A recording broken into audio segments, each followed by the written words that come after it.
to tell you a little bit about goats. The scientific name for goats is caprine. And just like we learned in cattle, let's learn some naming terminology for goats. So mama goats, like this girl right here, are called does. The baby goats are referred to as kids. And then the male goats are referred to as bucks. And if they've been castrated, we call them wethers. There are different breeds of goats that serve different functions, just like in many other species of livestock.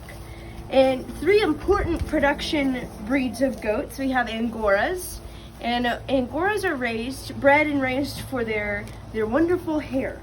Angora hair, also known as mohair, is used to make different items such as socks, blankets, luxury clothing items like jackets, and even used to line some different kinds of shoes.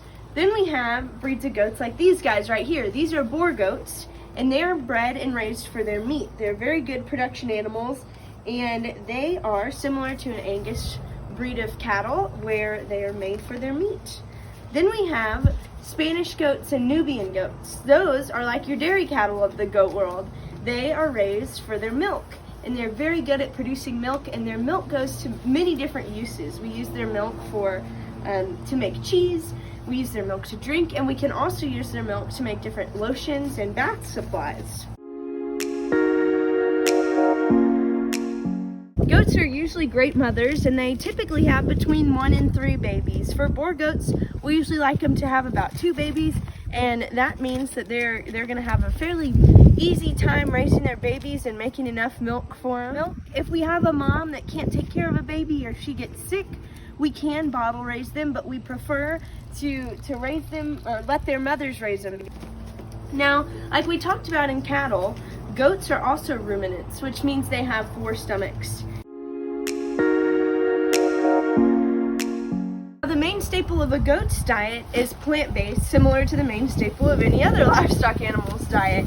Here I'm feeding these guys some alfalfa, and that's like candy for goats. But we also feed them pellets with different grains and protein-based meal that is mixed in there, so they have a healthy, balanced diet just like humans should have. Another very important thing that goats need is water. Water helps in the production of muscle as well in the production of milk. Now, while the big goat's diet consists of lots of hays and grasses and plant-based food for babies, they typically drink their mother's milk for about 60 days, but at 2 weeks old, their stomachs really begin to develop. And that's when we can start incorporating different grain foods and plant-based foods into their diet. And the incorporation of that combined with the milk really helps them to grow big and strong. Goats, again, are just like people in the sense that they like to be around each other. They're very much herd animals and like to be with their friends. And then we have some old electric spools up here. They really like to spend a lot of time on spools. This is how they get their exercise, running around on the spools.